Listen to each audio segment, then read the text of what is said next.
Freakonomics Radio is sponsored by Hotels.com. Hotels.com gives you access to hundreds of thousands of hotels worldwide. And when you join for free, you can save up to 20% instantly with member prices. Plus, every stay earns rewards. So when you book one trip, you're already lowering the cost of the next one. Hotels.com is simple, rewarding, and designed to help you get more out of every stay. Sign up for free and book today. Hotels.com. It's all in the name. Freakonomics Radio is sponsored by Amica. You know what they say, if you want to go fast, go alone. If you want to go far, go together. So go with Amica and get coverage from a mutual insurer that's built for their customers, one that looks after what's important to you together. Auto, home, life, and more, coverage that fits your unique needs. Amica helps you protect what matters most. Visit amica.com and get a quote today.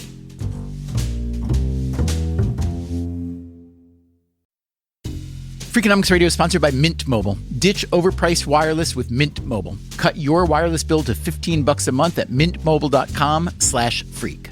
Upfront payment of $45 for 3 months, $90 for 6 months, or $180 for 12 months. Plan required, $15 per month equivalent. Taxes and fees extra, initial plan term only. Greater than 50 gigabytes may slow when network is busy, includes up to 20 gigabytes hotspot. Capable device required. Availability, speed, and coverage varies. See mintmobile.com.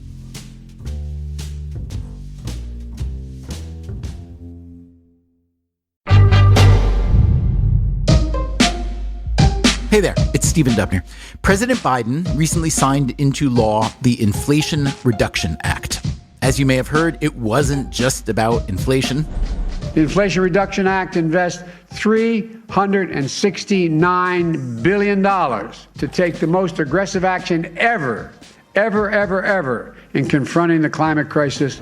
Scientists at the Climate Action Tracker say this new law could slash U.S. carbon dioxide emissions by 40% by 2030. Last year, we put out an episode about a related environmental issue, one that suggests a different way of talking about climate change. We have decided to revisit that episode today. We have updated facts and figures where necessary. It's called This Is Your Brain on Pollution.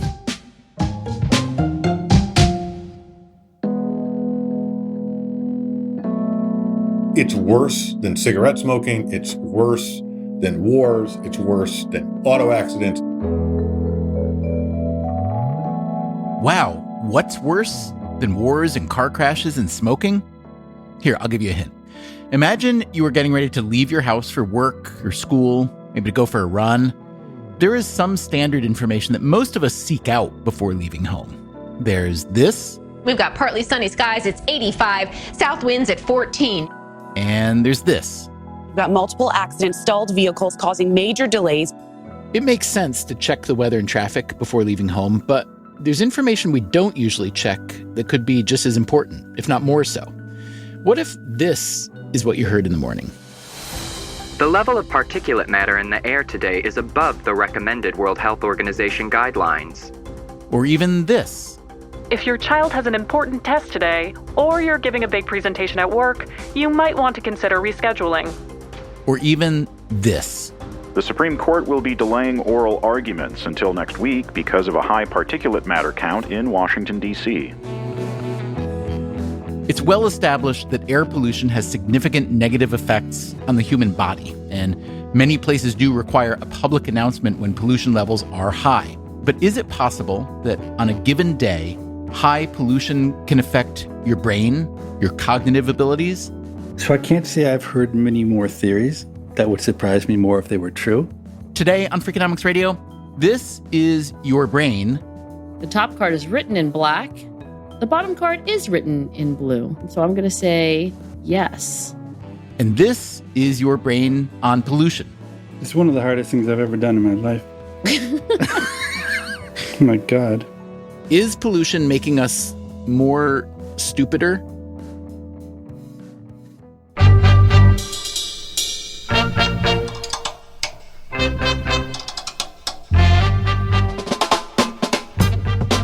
This is Freakonomics Radio, the podcast that explores the hidden side of everything, with your host, Stephen Dubner.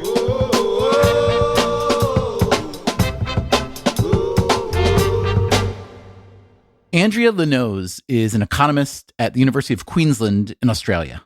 I'm an environmental economist, which means that I use data and the tools of economics to understand the causes of environmental problems and to think about policy solutions.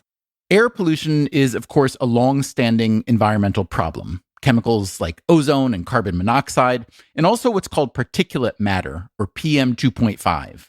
Tiny little particles in the air that are a diameter that is less than 2.5 micrometers. So it's more than 100 times thinner than a human hair. And those particles can come from natural sources like dust and smoke, but also from things like the combustion of fossil fuels. So that's one of the most concerning forms of air pollution. Particulate matter can be invisible, so unless it's really bad, you can't just tell by looking at the sky whether the air you're breathing is polluted. But the odds are that it is.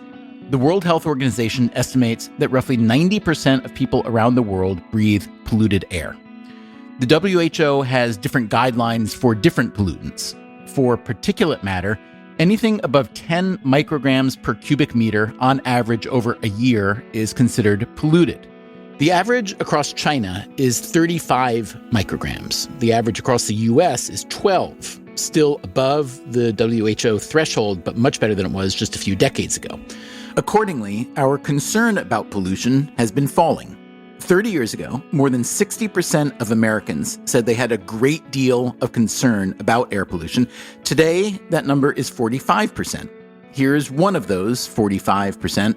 I think air pollution is the greatest single threat to human health on the planet. Michael Greenstone is an economist at the University of Chicago, where he directs the Energy Policy Institute and co-directs the Climate Impact Lab. He also spent a year in the Obama White House working on climate policy. One of his creations is called the Air Quality Life Index.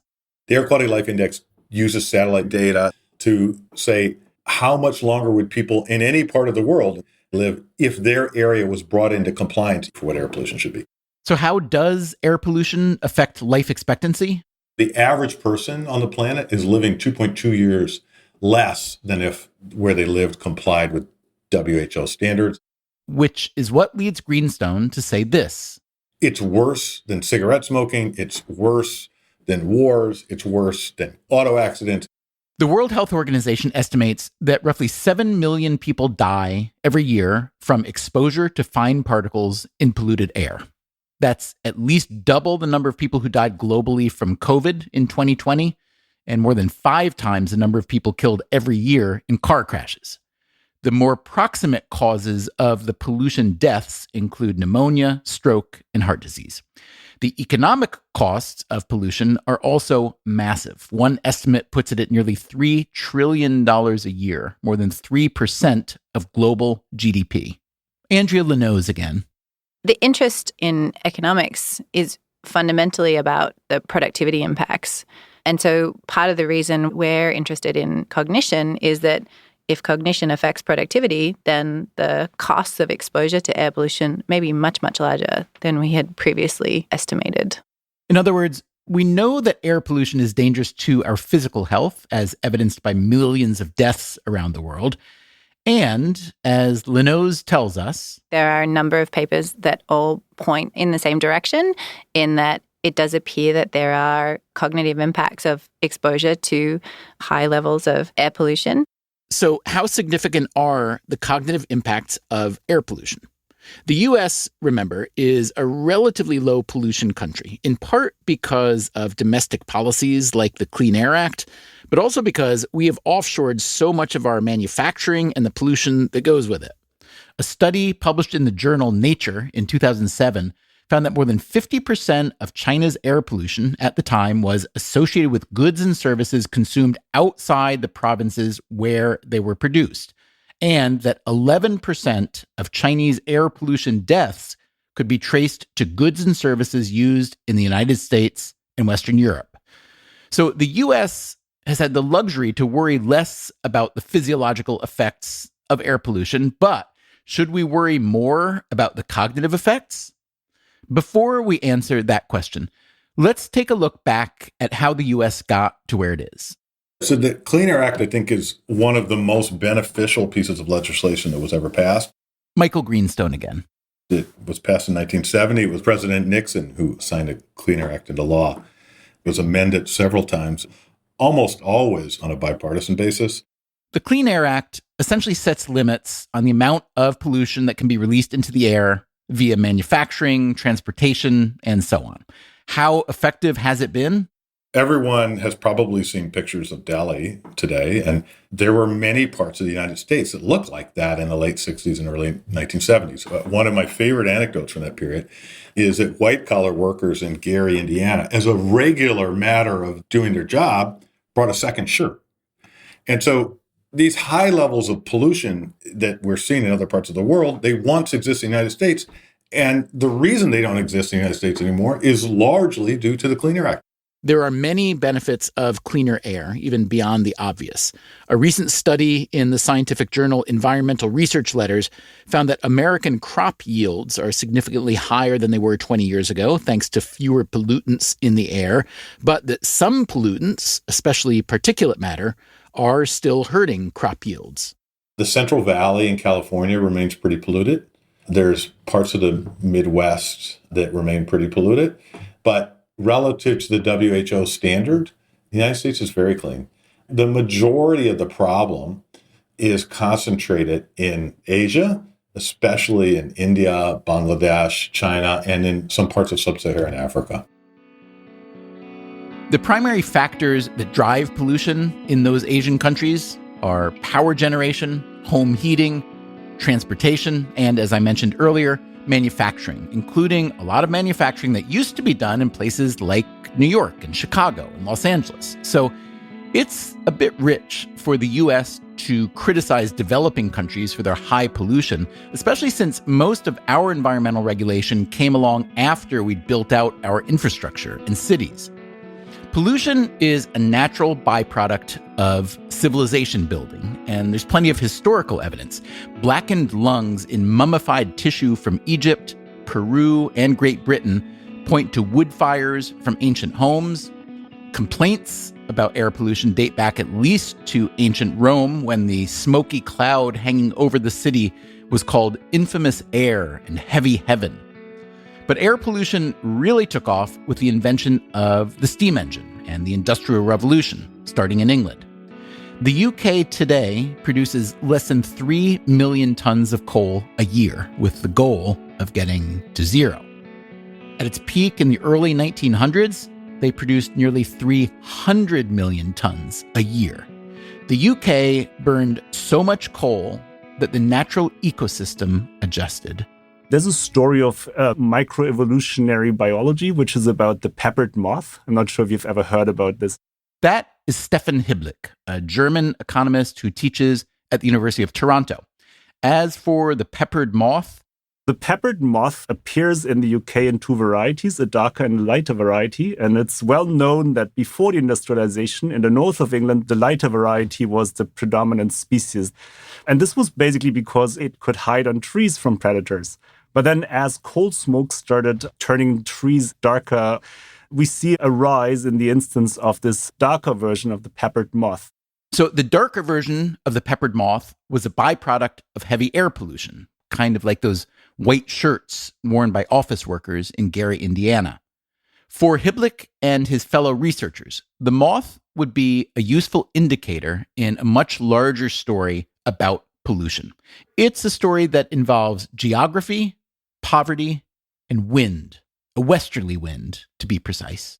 In cities in the Western Hemisphere, winds blow from the west to the east, and you might observe that in a lot of these cities, east sides are more deprived. Deprived meaning lower income. There are, of course, exceptions, but the general rule is that the east side of many cities in the Western Hemisphere are poorer than the west side.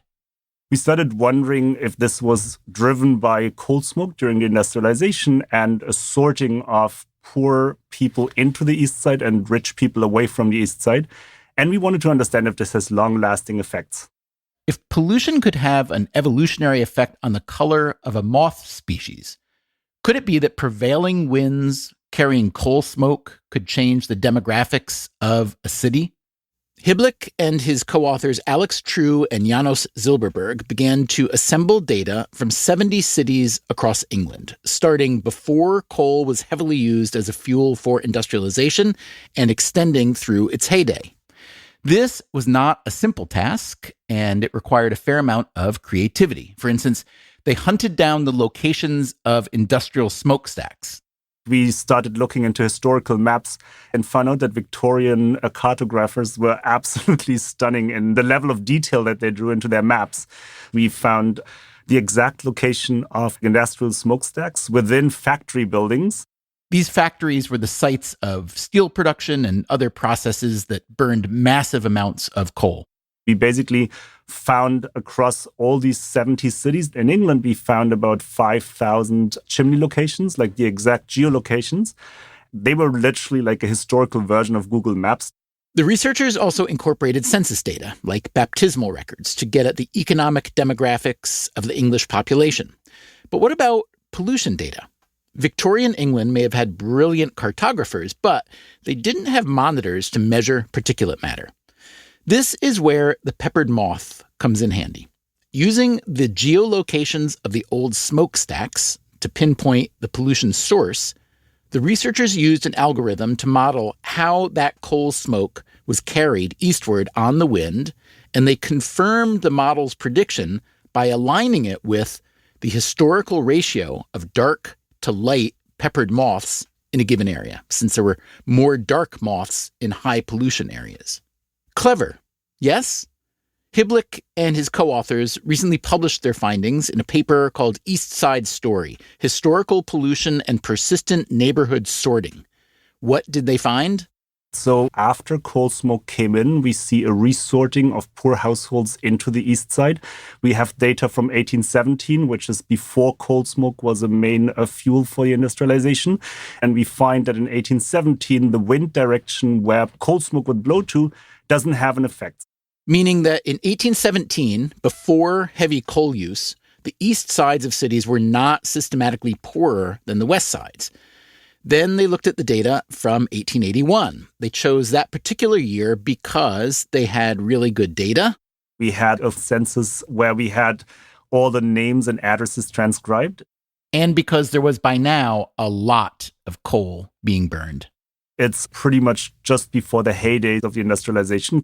And what did they see in 1881? In 1881, we see a pronounced pattern where there's a much higher share of low-skilled workers on the east side of the city.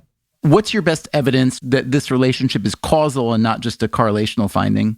If you draw, let's say, a small circle around a chimney, you would expect in general to have a higher instance of low-skilled workers just because commuting at that time was walking and they have to live somewhere close.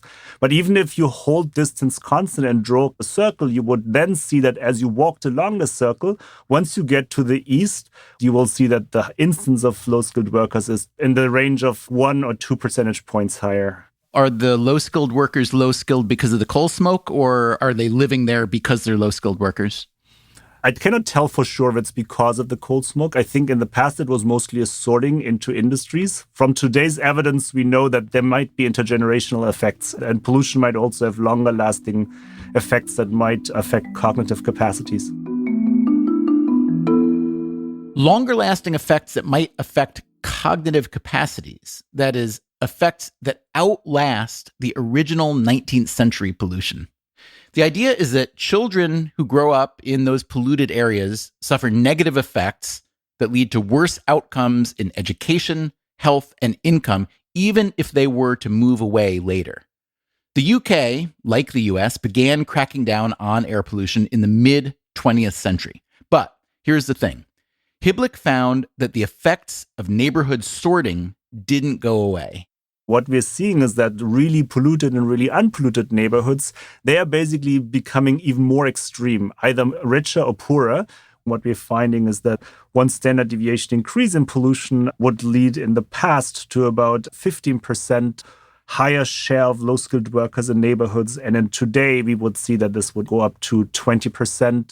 The likely explanation is a classic case of path dependence. You have the causes initially that the east side had these negative effects of pollution. Poor people sorted there. And then the effects were cemented over time by additional investments, right?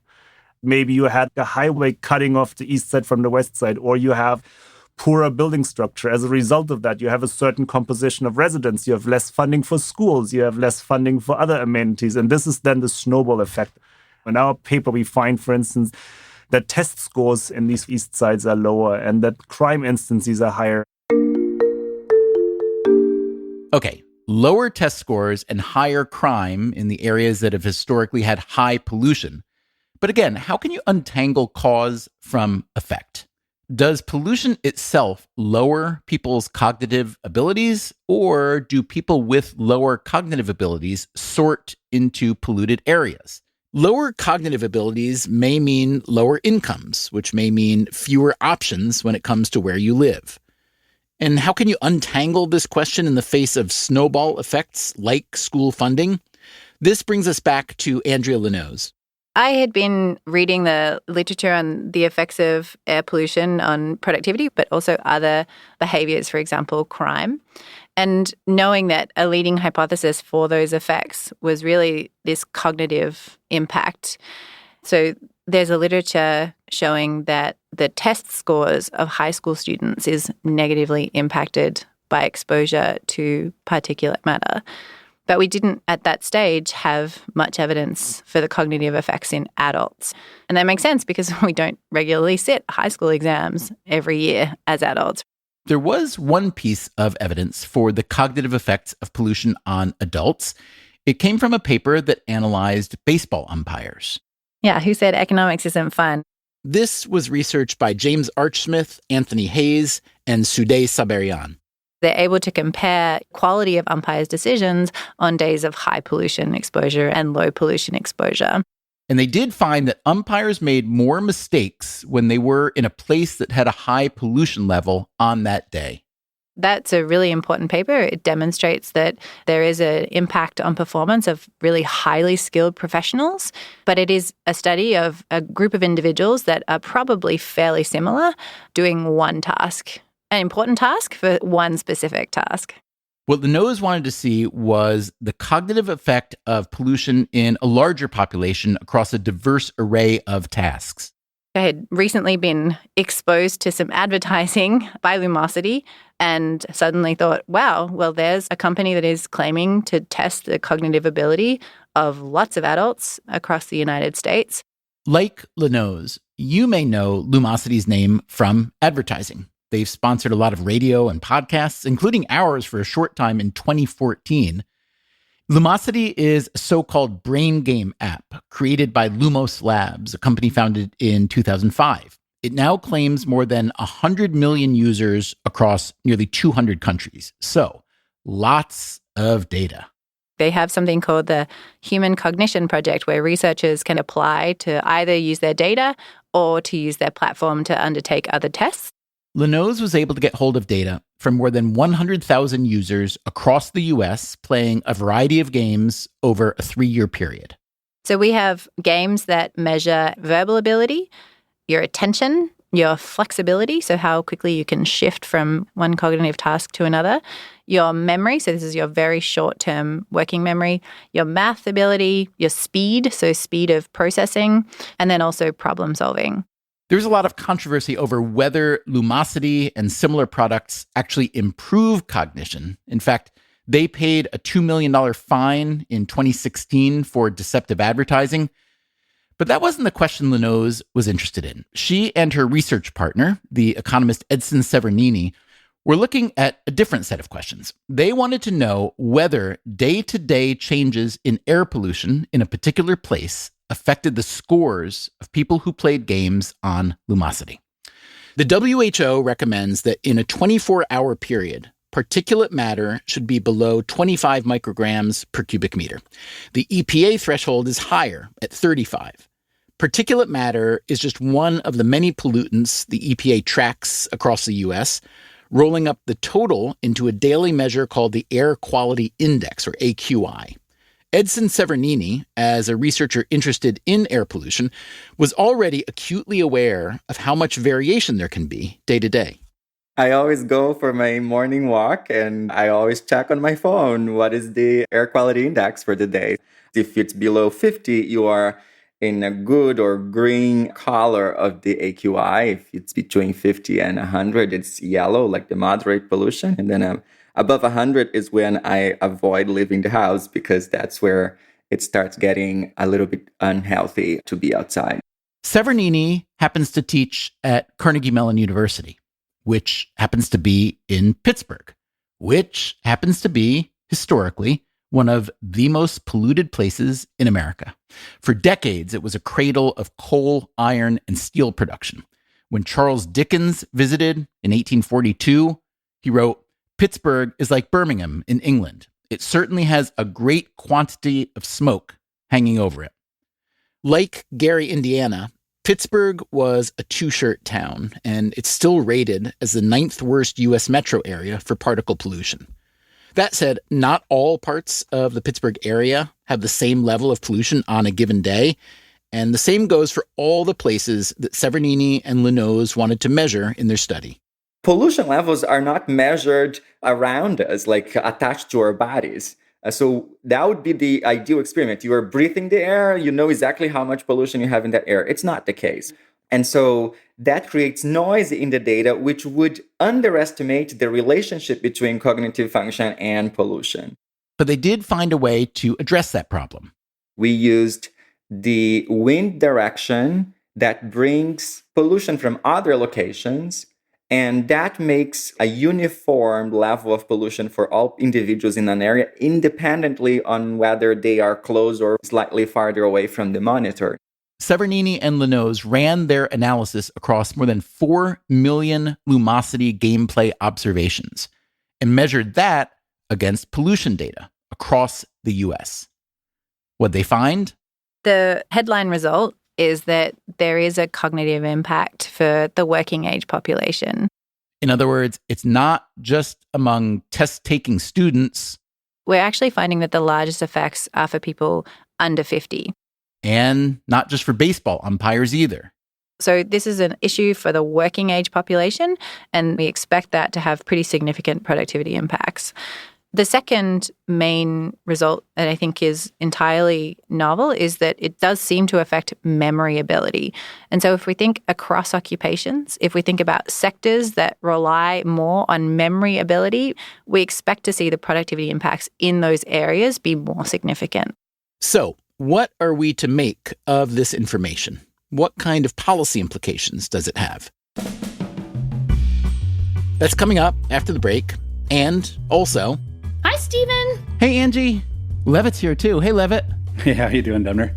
I play some Lumosity games with my Freakonomics friends, Angela Duckworth and Steve Levitt, who are not aware that this is about pollution levels in their respective cities, because I want this to be truly cutthroat. This is the kind of thing I'm really good at. Like, I would honestly say this is my specialty. I'm probably more competitive than I'm... And how would the climate change conversation be different if instead we were talking about pollution? Freakonomics Radio is sponsored by Cash App.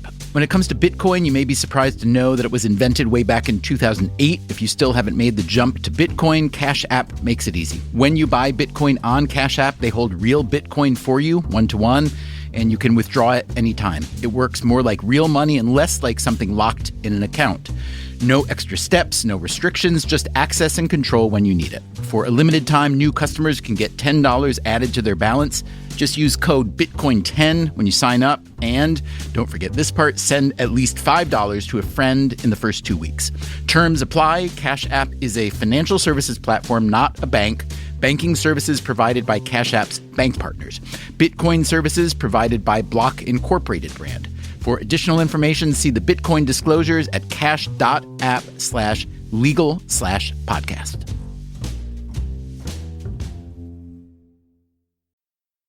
Freakonomics Radio is sponsored by Figure. Did you know that 40% of homeowners own their home outright? If that's you, don't let your equity sit idle. Tap it with a home equity line of credit. Figure, the #1 non-bank HELOC lender in the U.S., helps tap equity you've built in your home so you can do things like tackle a renovation or pay down debt. HELOC is a line of credit secured by your home. You can draw what you need, repay, and draw again. Figure offers a 100% online application. Get approved in 5 minutes and funding in as few as 5 days. It's faster than a bank loan and cheaper than a personal loan. Check your rate today without impacting your credit at figure.com/Freakonomics. This post is sponsored by Figure, NMLS ID 1717824. Figure is an equal housing lender. For more information about their licensing, visit nmlsconsumeraccess.org. Figure's HELOC is subject to credit approval and terms apply. Freakonomics Radio is sponsored by Square, the business platform that helps sellers become neighborhood favorites. No matter if you're selling 3D printed art or running a design studio, Square helps you run your business without running yourself into the ground. Square was made to work on the go, so you can sell wherever your customers are. With Square, you can track sales, manage inventory, and access reports in real time, whether you're in the shop, on the go, or running things solo. Square supports every major payment method, including tap to pay, and offers instant access to your earnings through Square Checking. Sellers save an average of 44 hours per month by skipping bank transfer delays. With Square, you get all the tools to run your business with none of the contracts or complexity. And why wait? Right now, you can get up to $200 off Square hardware at square.com/go/Freakonomics. That's SQUARE.com/GO/Freakonomics. Run your business smarter with Square. Get started today.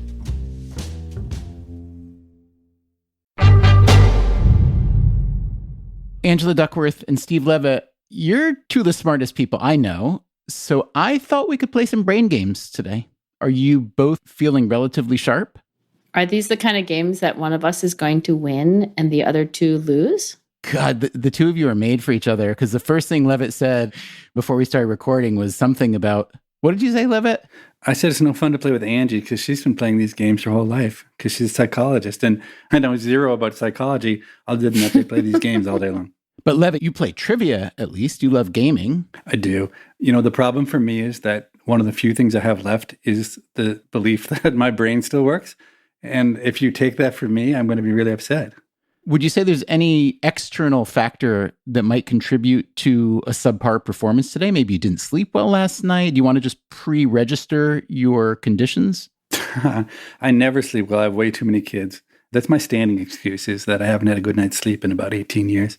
Angie, anything you want to register? Well, as you know, I'm a pretty sleeper, but improbably I actually slept fine last night, or uncharacteristically, I should say. So there's that. I was going to complain about the time of day, but then again, it's more or less the same time of day for all of us. Yeah, we should say it is late in the day. It's a little after 5 p.m. on the East Coast, and Levitt's in Chicago. So that's still end of the day. So he's got a 1 hour advantage on us. Can I say my air conditioning is broken and it's really hot? Oh, okay. You win then. In case you don't know, Steve Levitt is an economist at the University of Chicago. He is my Freakonomics co-author, and he hosts a podcast called People I Mostly Admire. If you don't already listen to that, you should. Angela Duckworth is a psychologist at the University of Pennsylvania in Philadelphia. She's the author of the book Grit, and she is my co-host on the No Stupid Questions podcast, which you should also be listening to. Anyway, the three of us set out to play 3 games as part of Lumosity's FIT test. One game is said to measure mental flexibility, another, memory, and the third, called Train of Thought, purported to test our attention by having us guide different colored trains to their respectively colored destinations. If all that sounds super easy, well, you should try it. Okay, here we go.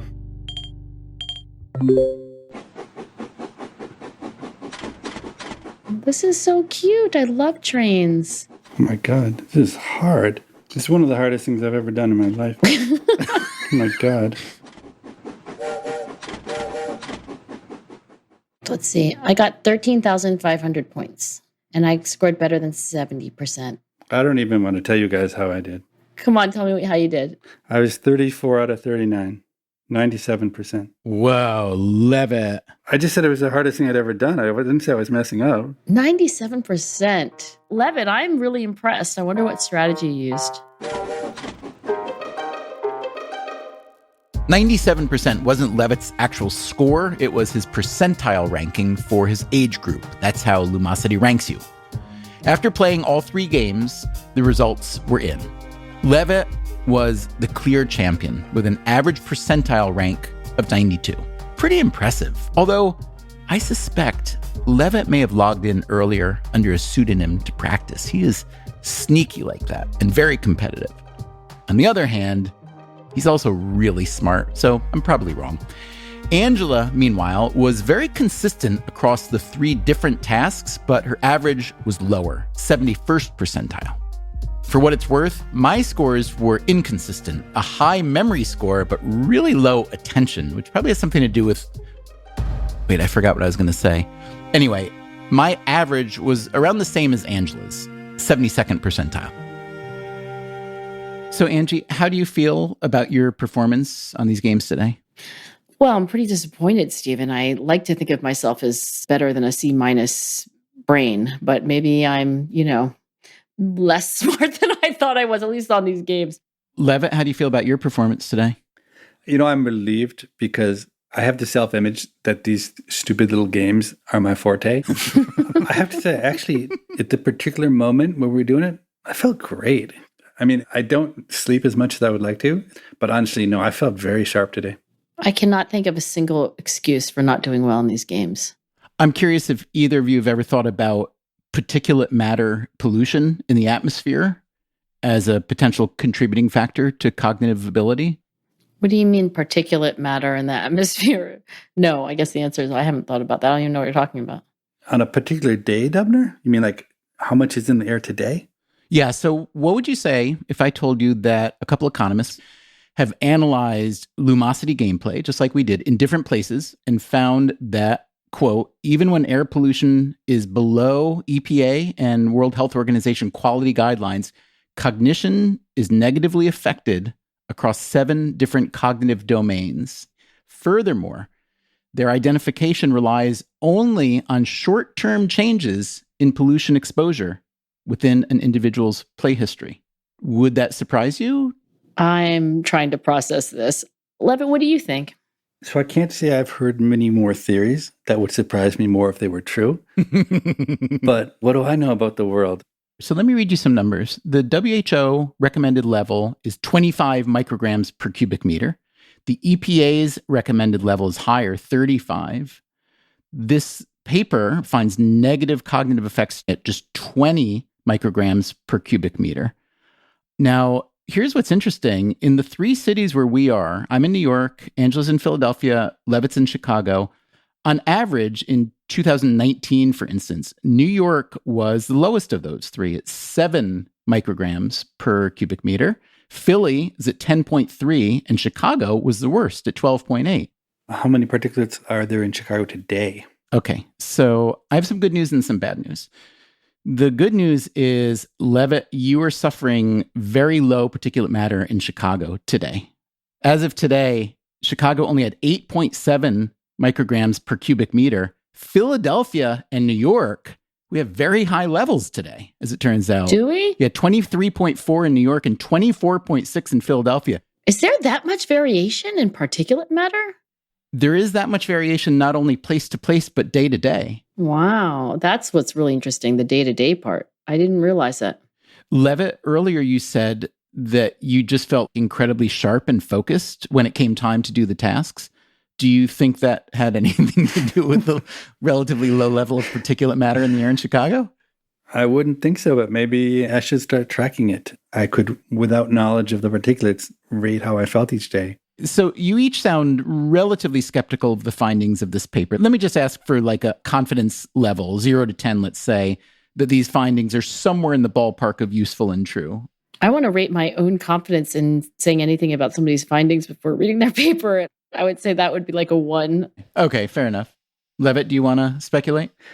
I would say it feels like a 1 in terms of likelihood of being true, and if true, a 10 in terms of importance. Coming up after the break, just how bad is this cognitive impairment from air pollution? We have probably been understating the losses from air pollution by about 50%. You're listening to Freakonomics Radio. I'm Stephen Dubner. We'll be right back. Freakonomics Radio is sponsored by Southern New Hampshire University. The best investments are the ones you make in yourself, and no one knows that better than Southern New Hampshire University. With more than 200 online degree programs, no set class times, and low online tuition, Southern New Hampshire University is built to fit your life today and set you up for success tomorrow. Education is an investment. Why not make it a smart one? Apply for free at snhu.edu/Freakonomics. Freakonomics Radio is sponsored by Advantech. No one likes a creaky floor, and builders know that the subfloor sets the tone, which is why Advantech subflooring is engineered for strength, stiffness, and moisture resistance. Advantech products are designed to stand up to the elements and give you a bond so strong it's backed by the industry's first squeak-free guarantee. No squeaks, fewer callbacks, no problem. When the schedule is tight and performance matters, head to huberwood.com/Advantech to lay the foundation of a solid build.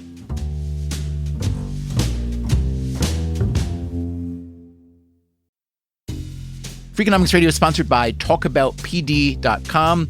Let's talk about Peyronie's disease, or PD. It's not widely talked about, and some men may feel reluctant to bring it up, but it's more common than you would think. PD can happen when scar tissue builds up under the skin of the penis, causing a curve with a bump during an erection that for some men may lead to pain during intimacy and impact mental health. A trusted urology specialist can help diagnose PD and walk you through your options, including non-surgical treatment. Visit talkaboutpd.com.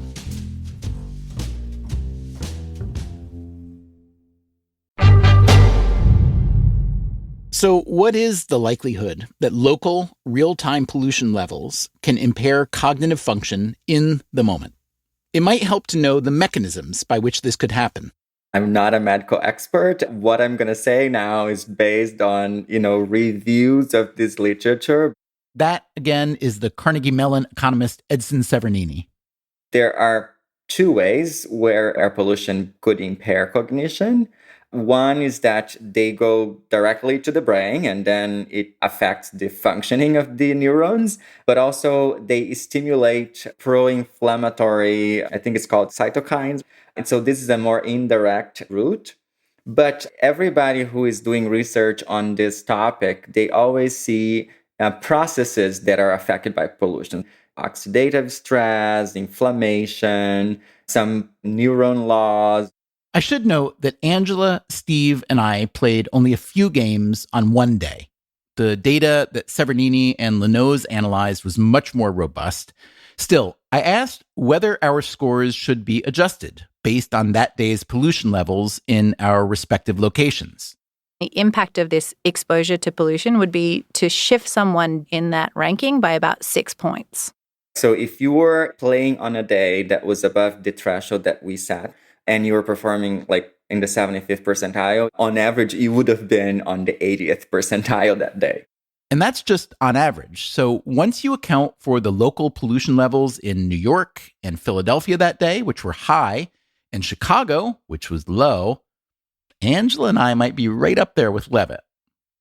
In any case, Lenoz and Severnini's study is under review for publication, but there's also new research from the economists Michael Gilrain and Angela Zhang, who looked at data from over 10,000 school districts in the U.S. and found that each increase in particulate pollution led to a decrease in student test scores. We asked Michael Greenstone, the pollution and policy veteran, what he thought of Lenoz and Severnini's findings. Now, do keep in mind that Edson Severnini was actually a postdoc under Greenstone. It's a very well done paper in a kind of artificial setting. Long run meaning is a little bit hard to suss out. The more challenging thing is, to find instances where there's long run variation. I think in both the health and in the cognition literatures, the holy grail is not to rely on studies that use either day to day or month to month, but to find a setting where there's like a permanent difference in air pollution. It's much harder to come up with those examples, but that is, after all, what policy is trying to do. It's not trying to reduce pollution on Tuesday. It's trying to reduce pollution 365 days a year. Greenstone thinks he may have found the holy grail. About 7 or 8 years ago, I stumbled upon an example from China that seemed to mimic this kind of ideal. And that's something called the Huai River winter heating policy. It dates back to when China was much less wealthy, and there just weren't enough resources to provide winter heating for everybody. So they did something quite arbitrary and capricious. They drew a line across the middle of the country, and that line followed the Huai River. The Huai River, by the way, runs west-east, not north-south. And they said, okay, if you live north of that line, where it's colder, we're going to install central heating systems, and we're going to give you free coal. So that's in the north. In the south, the policy was, guys, you're out of luck. No heating. So what Greenstone was looking at had nothing to do with whether people sorted themselves into neighborhoods on the east or west side of a city, like Stefan Hidlich looked at in England. This had to do with comparing the health and educational outcomes of people living on the north side of the river, where people were warmer in the winter, but exposed to a lot of coal smoke, and the south side, where you might have been colder, but didn't have much coal smoke. And thanks to Chinese government policy, there was almost no migration from one side of the river to the other. Migration was greatly limited. And I thought, wow, this is the thing I've been searching for. Greenstone was able to analyze data that included roughly 40,000 people living in urban areas within a 5-degree latitude range north and south of the river. The first outcome he looked at was life expectancy. If you were born just to the north of the river, those people, they were the intended beneficiary of this policy. On average, they're living about 3 years less than people born just to the south. And that was such a striking finding, at least to me, that I thought, wow, I hadn't realized quite how devastating air pollution was, even though I've been working on it. In subsequent research, soon to be released, Greenstone looked at the educational outcome of kids born between 1975 and 1982. Here, he's trying to estimate the cognitive effects of coal pollution. Children born just to the north of the Huai River completed almost 1 full year less of education than kids born just to the south. And not just that, we were able to observe them as adults.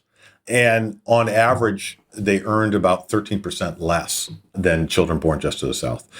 I think this is the first large-scale evidence on the impacts of long-run early childhood exposure at the levels of concentrations that prevail in many parts of Asia and sub-Saharan Africa. So how bad is this news? Or maybe a better question to ask, just how damaging is the cognitive impact of air pollution? We have probably been understating the losses from air pollution by about 50%. But then some kind of good news. That would imply that the benefits of reducing air pollution are 50% larger than we realize and would justify more stringent environmental regulations. High polluting countries, especially China, have been pushing hard to lower air pollution. As recently as 2013, the particulate matter level in Beijing was over 100 micrograms per cubic meter. Remember, the level over a 24-hour period recommended by the WHO is under 25. But by 2018, the average level in Beijing had fallen to just over 50, and it has continued to fall across the country. And if you take my estimates literally, they imply that a child born in 2018 relative to a child born in 2013 will live 1.4 years longer. Greenstone says China's trajectory is much more dramatic than ours. The United States accomplished nothing like that so quickly after the Clean Air Act. And as an economist who's done a lot of work on environmental policy, he's been disappointed with the U.S. government's approach to the broader issue of climate change. The Clean Air Act was really focused on reducing pollution locally in parts of the country where air pollution concentrations were very high. CO2 is a totally different ball of wax in the sense that it is a global pollutant. The impact of emitting a ton of CO2 in Fresno is exactly the same as emitting a ton in Bangor, Maine. I think the United States is an extraordinary outlier in the international arena in terms of its difficulty in recognizing and developing a coherent strategy for confronting climate change. The United States is the only country in the G7 that does not have a coordinated national climate policy, and that's striking. We called Michael Greenstone back to ask if he thinks that's still true in the wake of the Inflation Reduction Act. Here's what he told us. It's an important first step and is a sign that the United States is, for the first time, grappling with climate change through national policy. But, he pointed out, the U.S. remains the only G7 country without carbon pricing, which he calls the most cost-effective way to confront climate change and reduce CO2 emissions wherever they occur. I've always wondered why the conversation about climate change hasn't been more of a conversation about pollution. I've also wondered if the climate change conversation might not have become so ideological if it were more about pollution. The evidence for pollution's impact, the long-standing evidence about the physiological damage and what we've been hearing today about the cognitive damage, that evidence is so persuasive that it's hard to imagine any right-minded human not wanting to fight that fight. It isn't just progressives or Democrats who want clean air and water. Some of the strongest-willed naturalists and preservationists have historically been politically conservative. No one wants their babies or grandparents breathing polluted air. Edson Severnini again. I think making the argument that it affects people in their daily lives, it could be their own productivity or their children's performance in school or their children's performance in sports that they're playing outside. All of this should be really talked about more often when it comes to energy and environmental policy. Talked about maybe like this. The level of particulate matter in the air today is above the recommended World Health Organization guidelines. It's a matter of making sure people understand the consequences because it is sometimes not visible. If your child has an important test today, or you're giving a big presentation at work, you might want to consider rescheduling. You go for a walk and you don't see it, the pollution. The Supreme Court will be delaying oral arguments until next week because of a high particulate matter count in Washington, D.C. But, in economics, we always say, if you have a problem, you tackle that problem directly. It's much more efficient.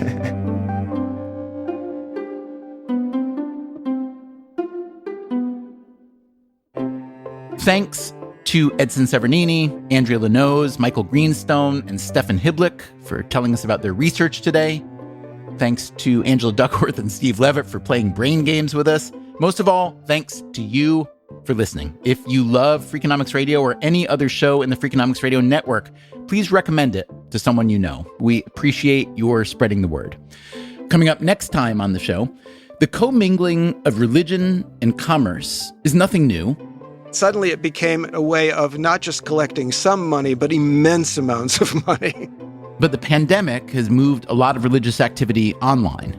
Over the last 12 months, Pray.com has facilitated over 122 million prayers for nearly 1 billion minutes in prayer. And when you pray to God online, who else is listening? People don't read their privacy policies exhaustively before they start using an app. Are your prayers being shared? Are you paying to pray? It's next time on Freakonomics Radio. Until then, take care of yourself, and if you can, someone else too. Freakonomics Radio is produced by Stitcher and Renbud Radio. We can be reached at radio@freakonomics.com. This episode was produced by Zach Lipinski. Our staff also includes Neil Carruth, Gabriel Roth, Greg Rippin, Ryan Kelly, Rebecca Lee Douglas, Julie Canfer, Morgan Levy, Eleanor Osborne, Jeremy Johnston, Jasmine Klinger, Emma Terrell, Lyric Bowditch, Jacob Clementi, and Alina Kuhlman. Our theme song is Mr. Fortune by the Hitchhikers. All our other music is composed by Luis Guerra. You can get the entire archive of Freakonomics Radio on any podcast app. If you would like to read a transcript or the show notes where you can find the underlying research materials, that is at freakonomics.com. As always, thanks for listening.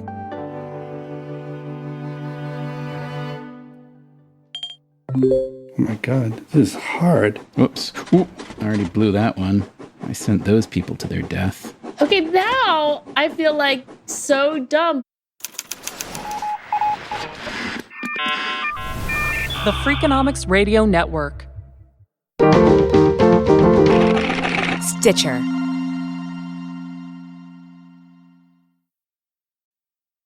Freakonomics Radio is sponsored by Ozempic. Innovation happens through rethinking what's possible, and when it comes to GLP-1s, Ozempic pill does just that. Learn more about Ozempic semaglutide tablets, 4 and 9 milligrams, by calling 1-833-OZEMPIC or visit Ozempic.com to view the medication guide and ask your doctor what's possible with FDA-approved Ozempic pill.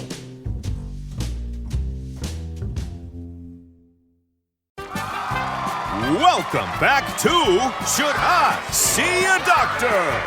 Contestant, you're camping when a rash appears on your leg. Do you A, ignore it, B, frantically search the internet, or C, use telehealth through Walmart? Telehealth through Walmart? Who knew? Oh, I'm going to say C, Walmart. Correct. Walmart can connect you with 24/7 virtual medical care. You genius, you. Well, I can fold a fitted sheet. Walmart. Who knew? Telehealth services offered by third-party providers. Restrictions and fees may apply. Your phone is your lifeline. Calling your kid to say goodnight, waiting on a job callback, or just sending a meme to your best friend when it's been that kind of day. Wherever life takes you, the TextNow app keeps you connected for free. Get a real phone number, unlimited talk and text, and 5G data for your favorite apps, all for $0 a month. No fixed contracts, no hidden fees, no panic when bills pile up, just phone service that's there when it matters most. TextNow, we've got your back. Download TextNow in your app store today. Wireless plans require the purchase of a SIM card. Visit textnow.com for terms and conditions.